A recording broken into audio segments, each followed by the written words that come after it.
Oh, Dieu est fidèle et il nous aime. Amen. On va continuer aujourd'hui avec notre série de la famille. On a commencé une série de la famille, des choses. Et la dernière fois, j'étais ici. C'était bien passé avec Rige. Oui, amen. Un gros merci à Rige pour aider dans notre absence. Et Brian Berg est ici la semaine passée.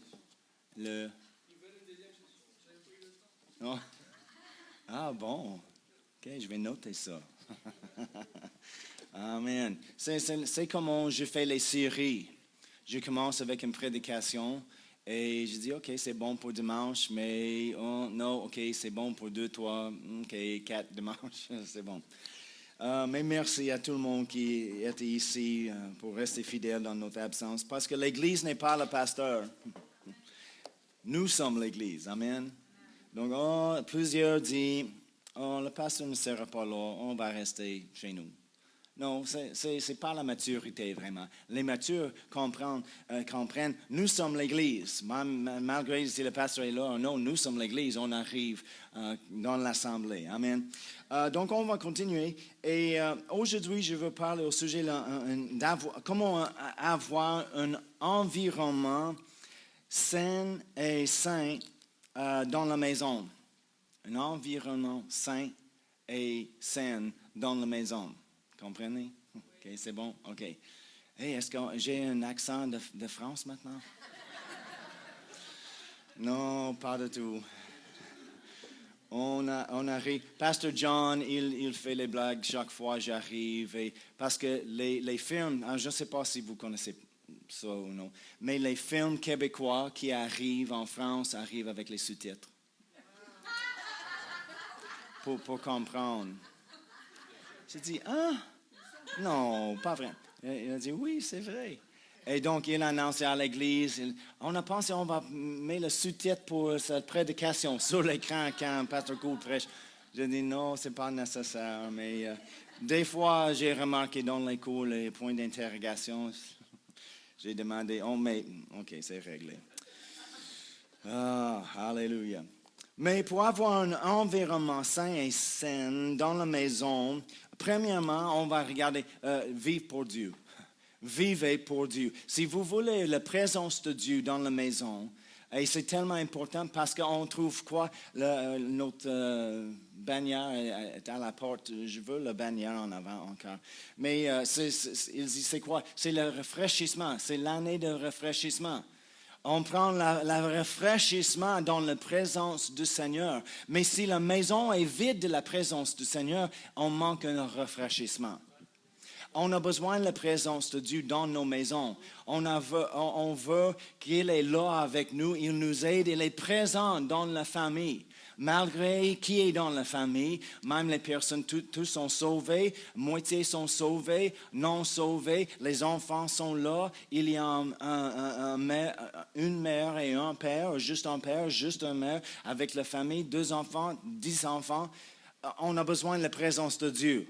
Malgré la famille, n'est-ce pas? Et la première chose est pour vivre pour Dieu. Chaque jour, on a besoin de vivre pour Dieu. Comment? La première chose pour vivre pour Dieu est d'avoir l'attitude pour dire chaque fois, chaque chose, chaque circonstance qui arrive, qu'est-ce que la Bible dit? Oh, c'est une bonne place pour dire Amen. On a besoin d'avoir l'attitude, qu'est-ce que la Bible dit? Chaque fois. Et si vous êtes la tête de la maison, la personne en charge, tu peux dire, c'est bon d'avoir l'attitude et passer l'attitude à chacun. Même pour les enfants, qu'est-ce qui se passe à l'école, les choses que je ferai. Qu'est-ce que la Bible dit? La facture, les factures, une autre facture, une autre facture. Il y a un pile de factures, qu'est-ce qu'on fait? Qu'est-ce que la Bible dit? La maladie essaie d'arriver. Qu'est-ce que la Bible dit? Moi, depuis longtemps, on a appris, c'est notre réponse, chaque fois. Au lieu d'appeler le pasteur, c'est pas grave d'appeler le pasteur, il y a le temps, on a besoin d'appeler le pasteur. Mais, ou appeler maman, des choses arrivent chez moi, qu'est-ce qu'on fait? Maman a besoin de dire, qu'est-ce que la Bible dit?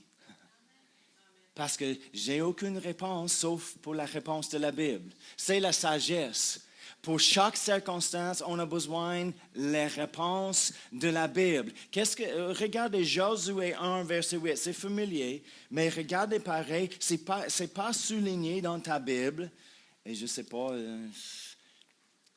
J'aime mon iPad, les choses, mais j'aime ma Bible avec les pages pour souligner les choses et des choses. Je peux souligner les choses sur l'iPad, mais ce n'est pas pareil pour moi. En tout cas, Josué 1, verset 8, qu'est-ce qu'il dit? Que ce livre de la loi ne s'éloigne point de ta bouche. Médite-le jour et nuit. C'est chaque jour, n'est-ce pas? Médite-le jour et nuit pour agir fidèlement selon tout ce qui est écrit, car c'est alors que tu auras du succès dans tes entreprises. C'est alors que tu réussiras. Et on veut avoir la réussite dans nos maisons, n'est-ce pas? Si on veut la réussite dans nos maisons, dans la famille, on a besoin de la parole de Dieu qui fonctionne dans la famille, dans la maison. Donc, on peut adopter l'attitude. Qu'est-ce que la Bible dit? Chaque fois, les enfants arrivent avec une question. Peut-être on ne savait pas la réponse. Jean-Pierre, il a une question pour moi ce matin. On va discuter après. Et je ne sais pas la question, mais peut-être je n'ai pas une réponse. Mais on peut dire, OK, qu'est-ce que la Bible dit? Amen. C'est la meilleure réponse. Qu'est-ce que la Bible dit? C'est pas grave si on ne sait pas. On dit, je ne sais pas. Il ne me blesse pas pour dire, je ne sais pas. Je ne sais pas toutes choses. Hein? Je sais, vous êtes choqués, mais je ne sais pas toutes choses. Mais je connais la Bible. Complet? Non, pas encore, mais j'apprends de plus en plus. Qu'est-ce que la Bible dit? Quand la maladie arrive, on a une réponse. Quand la catastrophe, une situation familiale arrive, on dit, qu'est-ce que la Bible dit? Où est notre réponse? Qu'est-ce que la Bible dit? C'est comment de vivre pour Dieu. La première chose, elle dit, qu'est-ce que la Bible dit? Une deuxième chose, pour avoir une maison saine et saine, oui, et de créer une atmosphère de la paix. Et encore, on a déjà parlé, Acte 3, verset 19, c'est notre thème pour l'année. Repentez-vous donc et convertissez-vous pour que vos péchés soient effacés, afin que des temps de rafraîchissement viennent de la part ou de la présence du Seigneur. On veut une maison remplie de sa présence, la paix. Et on peut créer une atmosphère dans nos maisons. S'il y a toujours les combats, les chicanes, la paix va partir. Mais on peut créer une atmosphère. Une fois, si nous sommes forts dans la parole, si on fait la première chose, qu'est-ce que la Bible dit? C'est plus facile de faire la deuxième chose, de créer une atmosphère de la paix dans la maison. Si on prend soin de nous-mêmes en premier, spirituellement, si on ne prend soin pas de nous-mêmes spirituellement, on ne peut pas aider les autres dans la maison. On a besoin d'aide. Mais si on prend soin de nous, devant Dieu, dans notre relation avec le Seigneur, on peut aider le reste des personnes dans la maison. Et on peut aider de créer une atmosphère de la paix dans la maison. Apprendre la Bible chaque jour. Combien de vous, ne lève pas la main, mais combien de vous restent courant avec la Bible quotidienne, le plan qu'on a donné en janvier? C'est bon de faire ça, c'est bon. Honnêtement, je suis en retard un petit peu à cause du voyage. J'ai besoin d'attraper la place. Mais c'est bon, c'est un bon commencement. Parce que si on prend la parole de Dieu, on peut rester en paix et la paix nous suit. Dans la maison, on arrive, nous sommes en paix. Pour un temps, quand j'étais à l'université, j'étais un bénévole parce que toute ma vie, j'ai dit, oh, je serai un médecin, blablabla. Mais à l'université, Dieu avait les autres idées et tout était changé. Et j'ai continué un petit peu avec ça. J'ai lutté avec ça. Mes parents luttaient avec ça. Non, non, non. Tu as dit toujours, tu seras un médecin. On a épargné l'argent pour faire ça. Et tu commences tes études, continue. Mais ce n'était pas dans mon cœur. Donc, j'ai changé. Combien de vous comprenez? Des fois, quand on n'obéit pas le Seigneur, des fois, on va juste changer les choses, juste un petit peu. Non, on a besoin d'obéir. Mais je dis, OK, pas un médecin, je vais essayer les autres choses comme un médecin, comme un assistant des choses. Et pour faire ça dans le programme, tu avais besoin de quelques heures comme un bénévole dans le champ médical. Et donc, j'étais un bénévole dans l'urgence. Et après quelques mois avec ça, j'ai dit, non, c'est pas pour moi. Merci. On va obéir l'appel de Dieu. J'ai pensé, je n'étais pas dérangé par le sang des choses, mais certaines choses étaient plus que ça. C'était, non. J'ai vu le médecin, j'étais là pour faire mon travail vendredi. Samedi soir, je suis revenu pour un autre. Le même médecin, c'était là. Il n'a jamais quitté. Il était toujours là de vendredi matin, samedi soir, il était toujours là. Et c'était son boulot de voir chaque patient qui vient dans l'urgence, premièrement, avant. Je dis, non, si c'est la vie d'un médecin, oublie ça. Mais à l'hôpital, il y a plusieurs différentes sortes de personnes. Et j'avais les collègues, les amis de moi et Cindy, on ne s'est pas mariés en ce moment. Et un des gars dit, il était plus mature dans les choses de Dieu que moi. Et il a dit, écoute, il y a plusieurs choses à l'hôpital. Et les esprits avec les personnes et toutes sortes de mauvaises choses. Il a dit, c'est une bonne idée. Quand en route chez nous, quand tu quittes l'hôpital, prie en langue chaque fois que tu quittes. Et juste pour dépouiller toutes les mauvaises choses et les pensées, juste rentrer dans la maison en paix. Parce qu'on ne veut pas que tu apportes les choses. Je dis, OK. Mais j'ai trouvé que c'était une bonne idée. Si on a un emploi, beaucoup de stress, ou avec les mauvaises personnes, les choses du monde viennent sur nous des fois pour essayer d'être attachés. On a besoin de vider ou dépouiller des choses, comment tu veux dire, pour entrer dans la maison. On ne veut pas les choses dans la maison, non, on va garder la maison comme un sanctuaire, plein de paix, plein de la présence de Dieu. Amen. Donc, pour lire la Bible, je connais les autres qui, toujours, il y a une prédication ou la musique qui joue 24 heures dans leur maison. 24 heures. La musique de la louange, l'adoration en tout temps, juste pour aider à créer une atmosphère de la paix et de la présence de Dieu. C'est une bonne idée. On peut chasser les inquiétudes comme ça. Les autres choses, on peut aider les autres. Quand les personnes, on a trouvé quand on était en Floride, Cindy était le pasteur des adolescents.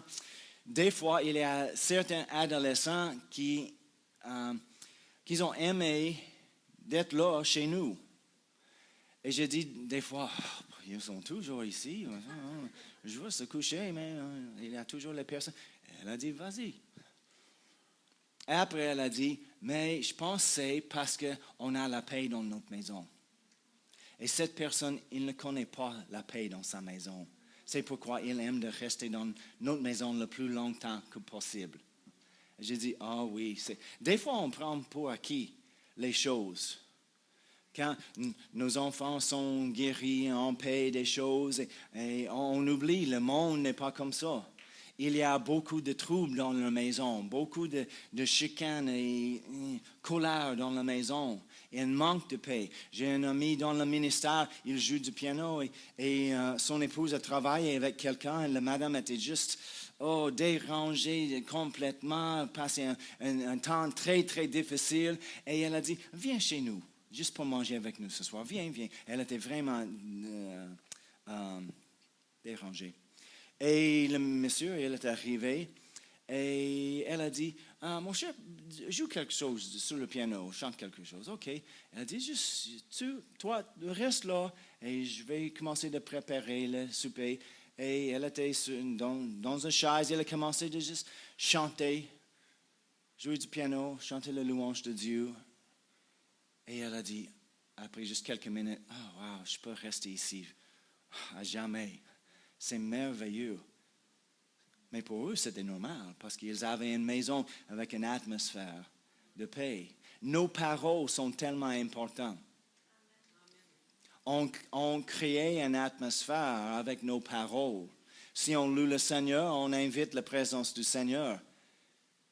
Si on blasphème, on sacre, on chicane avec quelqu'un tout le temps, on crée une autre atmosphère. Avez-vous jamais visité quelqu'un, tu entres dans la maison, personne ne dit rien, mais tu dis, on a entré dans le milieu d'un combat. Mais tout le monde, le grand sourire, oh, bonjour, bienvenue. Mais pourquoi? Avez-vous expérimenté ça? Oui, pourquoi? Parce qu'il y a une atmosphère qui a été créée avec leurs paroles. Non, on veut une maison saine et en paix. Amen. Donc, il y a des choses qu'on peut faire pour faire ça. Et aussi, une autre chose de faire pour garder la paix, éliminer le stress. Des fois, nous sommes trop occupés. Nous sommes pressés d'être ici et là-bas, on travaille, on passe, on a des horaires sans arrêt. Les choses, une chose après une autre, après une autre, après une autre.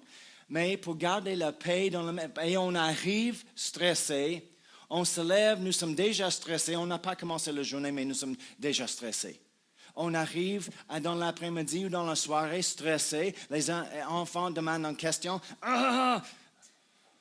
Les enfants sont stressés, les parents sont stressés, la maison commence à craquer avec le stress.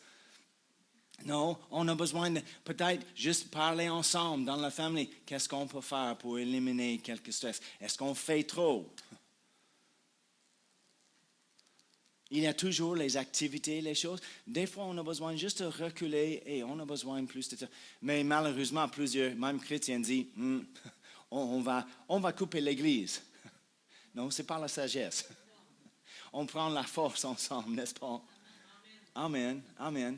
Mais j'avais quelqu'un qui m'a dit une fois, on va prendre une pause de l'Église, c'est quelques années. Et le couple a dit, on a des problèmes, on va prendre une pause de l'Église. On a trop dans la vie. Je dis, ce n'est pas vraiment une bonne réponse parce que tu penses que les choses vont améliorer sans l'Église. On ne sait pas, mais on a besoin de prendre une pause.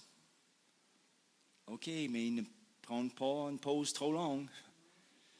Après 2 mois, je pense, ils sont séparés, ils sont divorcés, il a tombé dans les drogues, il fait d'autres, juste empiré.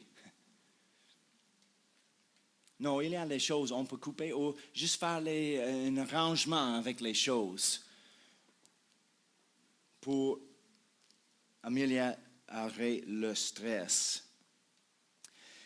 Une troisième chose pour vivre pour Dieu et chaque jour. Démontrer, si vous êtes marié, démontrer un mariage divin. Comment on dit ça? Démontre l'amour. Amen.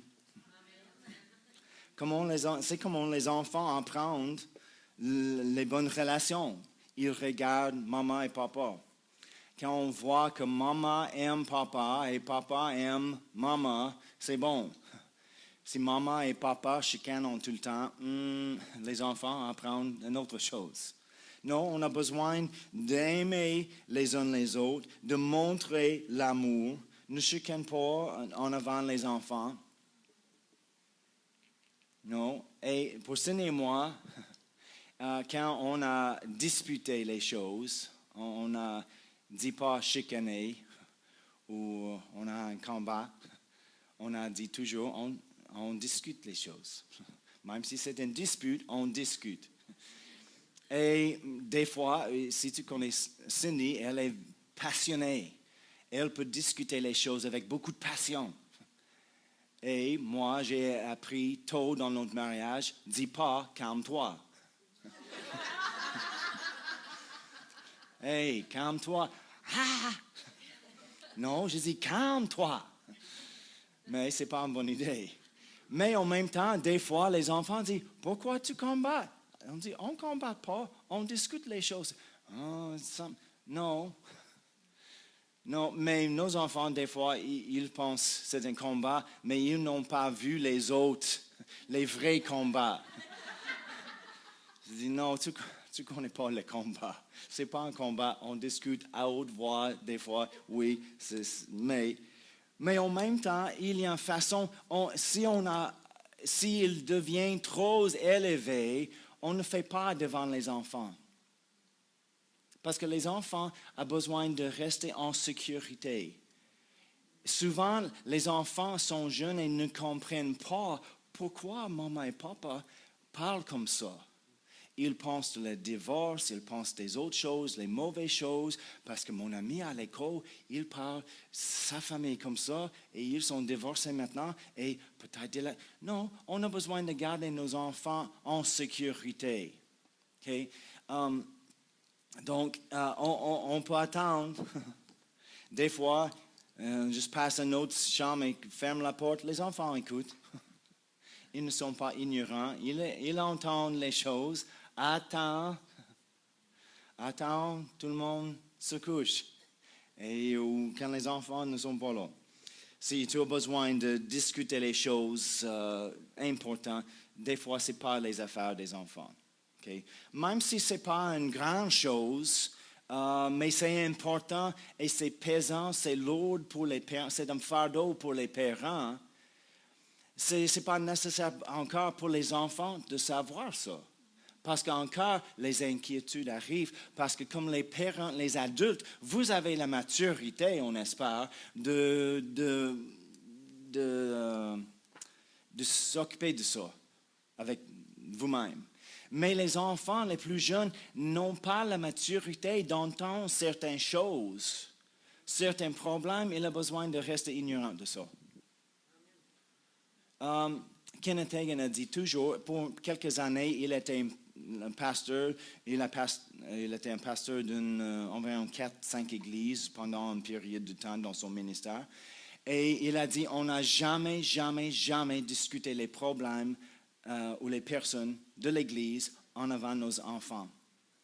Et les enfants ont dit plus tard, on a pensé toute nos vies, toutes les personnes à l'église étaient les saints, les anges. Et Kenneth Hagin a dit, c'est parce qu'on n'a jamais discuté les problèmes devant les enfants. Ce n'est pas nécessaire. Et des fois, il y a des choses qui arrivent, comme peut-être les finances, la santé. Il y a certaines choses, on a besoin de la sagesse. C'est pourquoi on a le Saint-Esprit dans l'intérieur. Il peut nous conduire, qu'est-ce qu'on a besoin de partager avec nos enfants, qui est approprié pour leur âge. Okay? On ne partage pas la même chose avec un enfant de 5 ans ou avec un enfant de 15 ans. Okay? Il y a un autre niveau de maturité. Donc, on a besoin d'avoir la sagesse. Qu'est-ce qu'on partage? Parce que si on a besoin de conseil, on ne cherche pas le conseil de nos petits enfants. C'est trop souvent c'est trop un fardeau pour eux. Non. On cherche Dieu, on peut démontrer un mariage sain et bon. Et avec ça, on peut avoir les projets de la foi pour les enfants. On ne partage pas toutes les choses, mais certaines choses appropriées, on peut partager avec les autres dans la maison pour avoir l'unité de la foi pour déclarer la réponse. Quand on a commencé l'église ici, à Québec, on était dans la maison, personne n'était là, pas encore, où on a juste commencé avec 4, 5, 6 personnes. Et Donc, les offrandes n'étaient pas assez. On a juste payé pour le café et quelques chaises et des choses. On ne prit pas un salaire. On avait les partenaires. Et l'argent était serré. Serré. Merci Seigneur pour la provision de Dieu. Mon Dieu pourvoira à tous mes besoins selon ses richesses en Jésus-Christ avec gloire. Mais qu'est-ce qu'on a dit? On a dit, qu'est-ce que la Bible dit? Et on a déclaré la parole. Certaines choses, on a partagé avec les enfants pour un projet. OK, on a besoin de cela. Donc, on va demander à Dieu pour ça, on va prier pour ça. Et on a déclaré, on a remercié Dieu. Chaque fois, on a fait le repas, on a rendu grâce. À la fin, on dit, hey, merci Seigneur pour la pleine provision de toi. Merci, on a les choses qu'on a demandées. Mais pour toutes les choses, si l'hypothèque était due la semaine prochaine, l'argent n'était pas là, pas encore. Je n'ai pas dit aux enfants, OK, enfants, on va croire en Dieu et on va... Non, peut-être c'est trop de pression pour eux. Cindy et moi, on a discuté, on a impliqué notre foi. L'argent est venu, on n'était jamais en retard, gloire à Dieu. Mais certaines choses, on a partagé avec... Et maintenant, même récemment, Katie nous a dit, je ne savais pas on n'avait pas l'argent. Oh oui, j'ai pensé que c'était évident avec les repas, des choses qu'on fait ou on ne fait pas. Elle a dit, non, je ne savais pas on avait besoin de l'argent. J'ai dit, oh, gloire à Dieu. C'est bon. Mais il y a certaines choses, parce que nos deux enfants, ils parlent au sujet les projets de foi on a fait ensemble, à la table. Et c'est bon. Mais toutes choses, certaines choses, on a gardé entre juste nous deux. OK, comprenez-vous? C'est bon. On parle au sujet d'une maison saine, en santé, okay, avec la paix de Dieu, avec sa présence. Une autre chose est de prendre le temps ensemble. C'est tellement important. Nous sommes une famille à l'église, on prend le temps ensemble. Nous sommes famille dans la maison, c'est 2, 3, 4 personnes, combien? Et vous avez besoin de prendre le temps ensemble. Nous sommes vraiment pressés, stressés aujourd'hui. Tout le monde fait leurs propres choses, mais vous avez besoin de temps ensemble parce que les enfants, tout le monde dans la maison a besoin de votre temps, votre attention. Donc, même si c'est 2, 3 fois par semaine, mange ensemble. Fais une soirée de jouer ensemble. Quelque chose. Faire une sortie. Plusieurs fois, on fait l'excuse, oh, mais ça prend de l'argent, on manque l'argent pour faire les sorties. Non, tu peux marcher au parc, tu peux visiter quelque part. Il y a plusieurs fois qui sont gratuits. Juste marche dans le centre d'achat pour regarder les personnes. J'aime ça, je trouve les personnes tellement intéressantes. Mais peut-être ce n'est pas une bonne chose de discuter avec les enfants. Mais pour nous, on a mangé, parce qu'on a travaillé chez nous, hein, je comprends, c'est différent, mais on a mangé souper presque chaque soir ensemble. Et c'était le meilleur temps pour nous parce qu'on a discuté les choses, on a fait les propres choses, nos propres choses pendant la journée. Mais à la table, dans la soirée, on a discuté les choses. On a partagé les choses, on demandait les questions. On avait les grandes discussions des fois, juste pendant qu'on a soupé. Même si ce n'est pas possible chaque soir, parce que je sais qu'il y a des réunions, des rencontres, les équipes de sport, des choses.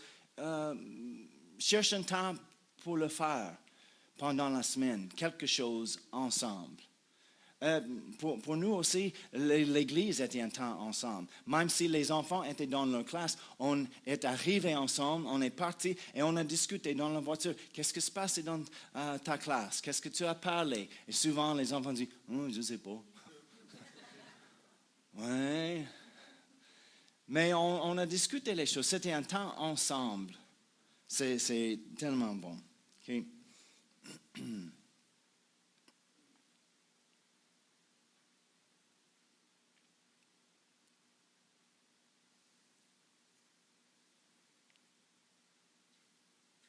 Amen. Une autre chose, démontrer le caractère de Dieu dans la maison. Ça veut dire surtout l'amour. On peut regarder le chapitre d'amour en Corinthiens 13. L'amour est, qu'est-ce que la première chose? L'amour est patient. Oh, peut-être on a besoin de juste arrêter juste là. Parce qu'on a beaucoup de patience avec tout le monde, au travail, dans le monde, à l'école. On arrive chez nous, on a laissé la patience à la porte. C'est tout avec la patience. J'ai dépensé toute ma patience aujourd'hui et maintenant tu arrives avec la question. Non, on pratique la caractère de Dieu, le fruit de l'esprit dans la maison, la patience, etc. D'accord? Ça veut dire on pardonne. On pardonne les uns les autres. Et on demande pardon. Même les adultes, si on a fait quelque chose et c'était trop, j'ai manqué la patience, j'ai corrigé avec la colère. Des fois, Seigneur dit, tu as besoin de demander le pardon parce que c'était trop et tu étais...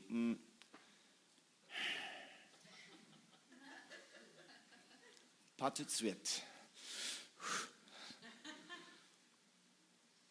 Mais c'est vrai. Et des fois, je dis, désolé, papa était fatigué et stressé et ce n'était pas juste pour moi à te dire de parler comme ça. Ce n'était pas correct les choses que tu as fait, mais en même temps, je peux parler dans un autre ton avec toi. Ce n'est pas grave. Oh non, si je demande pardon de mes enfants, non, il montre que vous êtes humain. Alors, tout le monde a fait les erreurs et on pardonne et on demande pardon. Amen. Et aussi, il y a la miséricorde. Des fois, on a discipliné nos enfants et on a dit, OK, quand on arrive à la maison, parce qu'on était à l'extérieur, vous êtes en trouble. Et les enfants, souvent, ils ont, j'espère qu'il va oublier. Non, je n'oublie pas. On arrive à la maison, je dis, tu sais quelque chose, Dieu est vraiment bon et des fois, il y a les conséquences quand tu ne désobéis pas, mais des fois, Dieu nous donne la miséricorde aussi. Et aujourd'hui, tu as la miséricorde. Je dis, oui, remercie le Seigneur. Vas-y. Amen. Des fois, ce n'est pas toujours le jugement. Il y a un jour de jugement qui arrive pour tout le monde. Mais on a la grâce et la miséricorde aussi. Si nous sommes juste une chose, toujours la miséricorde, toujours, c'est pas bon. Toujours le jugement, toujours les conséquences, c'est pas bon. Mais si on a besoin d'être consistant avec nos enfants, et quand on ne fait rien, on a besoin d'expliquer, OK, c'est la miséricorde aujourd'hui pour ça. Ce n'était pas correct, ce n'est pas excusé vraiment, mais c'est pardonné et il ne fait pas encore. C'est la miséricorde aujourd'hui. Mais si on donne toujours la miséricorde, oh non, c'est... Non. Il va prendre avantage avec ça. Et la dernière chose, aujourd'hui, c'est pour une maison en santé et saine. L'Église aussi est vraiment important. Vous êtes ici, donc vous êtes fidèles. Mais formez l'habitude d'être à l'Église en tout le temps. Parce que, encore, si on prend soin de nous-mêmes spirituellement, on peut aider les autres en besoin. Si nous sommes vides, nous sommes faibles, nous sommes en besoin spirituellement dans nos vies, c'est difficile dans la famille. On passe les choses vers les autres de nous. Mais si nous sommes remplis de l'Esprit de Dieu, on a pris les choses de la louange à l'Église, de la prédication, nous sommes pleins des choses de Dieu. Dans la maison, on peut donner les choses. On peut marcher plus facilement en amour et avec pardon pour aider avec grâce et la miséricorde. Amen. C'est tellement important. J'ai trouvé de mes grands-parents, vraiment. J'étais vraiment béni. J'ai grandi dans une maison chrétienne. Et c'est pas... comprenez quand je dis d'être fidèle et toujours là à l'église, les choses, je parle d'une bonne église. Je connais plusieurs qui étaient toujours là dans une église, mais ils n'ont pas reçu la parole dans leur vie, dans cette église. J'ai grandi dans une église traditionnelle. On était toujours là. Mais j'étais sauvé, mais je manquais beaucoup de révélations en même temps. Mais mes grands-parents, ils étaient les chrétiens. Et j'ai remarqué, pour la prochaine génération, mes parents, c'était un peu moins. Pourquoi? Parce que c'était dans une église traditionnelle. Et il y a des fois les générations qui étaient fidèles. Le prochain est un peu moins fidèle. Et le prochain, on arrive aujourd'hui dans les églises religieuses ou traditionnelles, il y a moins et moins de personnes. Pourquoi? Parce que des choses qui sont passées une génération à la prochaine étaient moins et moins parce que la génération avant ont reçu moins de choses et ce n'était pas une réalité dans leur vie. Donc, tu passes quoi à la prochaine génération? C'est tellement important pour nous d'être là. Mais j'ai vu dans mes grands-parents, j'ai passé du temps avec mes grands-parents sur la ferme dans les montagnes de Virginie-Occidentale chaque été, depuis que j'avais 5 ans. Et même à l'école secondaire, j'ai passé du temps chaque été avec mes grands-parents. Et ils étaient fidèles à l'église. On était là. Si on a dit, OK, on arrive dimanche matin pour visiter, parce que des fois, dans ma famille, on a manqué l'église pour arriver chez mes grands-parents pour dîner ensemble. Mais mes grands-parents, ils ne restaient pas à la maison parce qu'on arrive. Ils disent, OK, si tu arrives tôt, la porte n'est pas barrée, entrez, on sera à l'église, on va venir après, c'est terminé. Malgré qui a visité, ils ont dit, on est à l'église, on va retourner après. Tu peux venir avec nous si tu veux. Et j'étais marqué par ça. Il a placé une grande valeur sur l'importance de l'église d'être là. Même pour un peu de temps, j'étais jeune, 9, 10, 11, 12 ans peut-être, et j'ai commencé de jouer du piano, juste de droite, dans leur église, parce que des fois, le jeu de piano n'était pas là. Elle avait beaucoup d'arthrite. Elle a dit, oh non, pas aujourd'hui, je ne suis pas capable. Donc, j'ai commencé comme ça. Mais après un temps, il y avait un split, une division dans leur église. Et un groupe est parti, commencé une église 1-2 kilomètres plus loin. Et en tout cas, je me souviens de visiter, on est arrivé à l'église, et mon grand-père dit, « Oh, personne n'est ici, pas encore. J'ai la clé. » Il a débarré la porte. Il a dit, « OK, c'est le temps pour commencer. » Et j'ai demandé de sonner la cloche, parce que c'est la grande corde dans la tour. C'était beaucoup de fun pour moi. Hein? Et c'était juste nous 3. Et j'ai dit, « Oh, personne n'arrive, on va partir. » « Oh non, on avait l'église. » On a chanté, on a prié. Ma grand-mère, elle a partagé un verset de la Bible. C'était court, c'était simple, mais c'était parce que ce n'était pas à cause ou à propos les personnes, le nombre de personnes, mais pour honorer Dieu. C'est les choses qu'on fait, il dit. Malgré personne n'est là, juste, nous 3, on a fait une petite réunion. On a retourné chez nous. Et j'étais vraiment impressionné de cela. Des fois, c'était comme ça, 2-3 semaines. Je dis, où est tout le monde? Mais ils ont dit, c'est pas important. L'église est tellement importante parce que c'est la station de l'essence.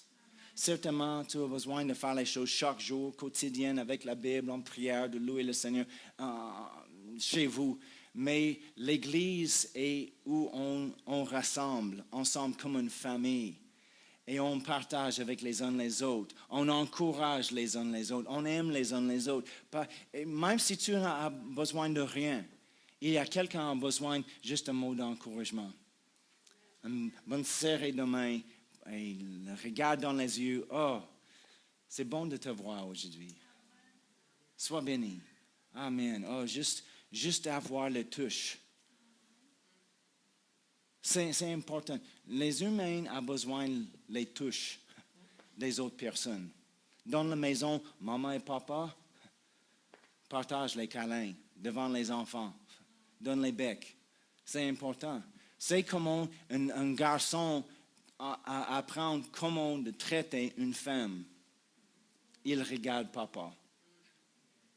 Et les femmes, les filles comprennent comment de laisser un gars le traite. Tu comprends? OK? Parce que papa n'a jamais fait les choses avec moi comme ça. Il n'a jamais parlé avec ma mère comme ça. Amen. On crée un exemple, on crée une atmosphère. Même si on n'a pas les enfants dans la maison, on a les petits-enfants, on peut faire le même exemple. J'ai vu beaucoup de choses de mes grands-parents. J'étais pas là souvent, mais j'ai passé un peu de temps dans l'été, 1 semaine, 2 semaines, et on a visité de temps en temps. J'ai vu beaucoup de choses qui ont formé ma vie spirituelle de mes grands-parents. Les choses que j'ai vues, mes parents, on a manqué. Mais en même temps, j'ai vu, non, c'est mieux comme mes grands-parents. On peut avoir les maisons, les familles en paix, en sécurité, en santé. Mais on commence à l'église et on prend les choses. Ne laisse pas l'église d'être la formation pour vos enfants. La formation est chez vous, dans la maison. L'église est supplémentaire. Plusieurs pensent que c'est le contraire. L'église est la chose principale et on donne les suppléments. Non. Nous sommes ensemble combien de temps pendant une semaine? 2 heures complètes, 30 minutes, 35, 40 minutes d'enseignement de la Bible pour une semaine, ce n'est pas assez pour personne. C'est pourquoi on a besoin des choses quotidiennes. Et juste une chose de plus pour les enfants. Jamais fait la punition avec la Bible ou l'Église. J'ai entendu quelqu'un dans notre église en Floride, les enfants aimaient l'église et les événements de l'église, et c'est tellement important de participer. Et le parent dit, non, tu fais les mauvaises choses cette semaine, tu ne viens pas à l'église. Je dis, non, c'est pas la bonne punition. Tu manques quelque chose, c'est un manque de sagesse. Non, il a besoin. Et en même temps, non, tu arrives à l'église aujourd'hui. Oh non, tu es puni. Ce n'est pas la punition d'être ici non plus. Ou de lire la Bible. OK, tu as besoin de lire la Bible 30 minutes. On va créer un désir pour la parole de Dieu. Pas de reculer. Oh non, c'est la punition. Il y a plusieurs adultes qui pensent ça. Non. Oh, Dieu est bon et on a le Saint-Esprit qui nous donne la sagesse. Même si on fait les erreurs, on fait moins ou trop des choses, il peut régler les choses. Si nous sommes sensibles pour son aide, on écoute, il peut nous aider avec la famille et les enfants. Il reçoit toute la gloire. Amen. Merci Père éternel, on te remercie ce matin pour ta présence. Merci pour ta présence dans notre Église, dans nos vies, dans nos maisons, Seigneur. Je prie pour chaque maison représentée ici, que tu te manifestes dans nos maisons avec ta paix, Seigneur. La révélation de ta parole, la sagesse du ciel, Seigneur, qui aide chaque leader dans la maison de conduire la maison en paix et devant toi dans ta présence. Oh, merci Seigneur pour ta fidélité. Merci pour la miséricorde dans les places où on a manqué ta volonté. On a fait les mauvaises choses, ou on a manqué quelque chose. On a fait rien quand on a besoin de faire quelque chose. Merci. On demande le pardon et l'aide, Seigneur, d'améliorer les œuvres de toi et ta présence dans nos maisons aujourd'hui. Merci Seigneur pour le grand et puissant Saint-Esprit. Sois glorifié dans nos vies, dans nos familles, dans notre Église, dans le nom de Jésus. Amen. Amen.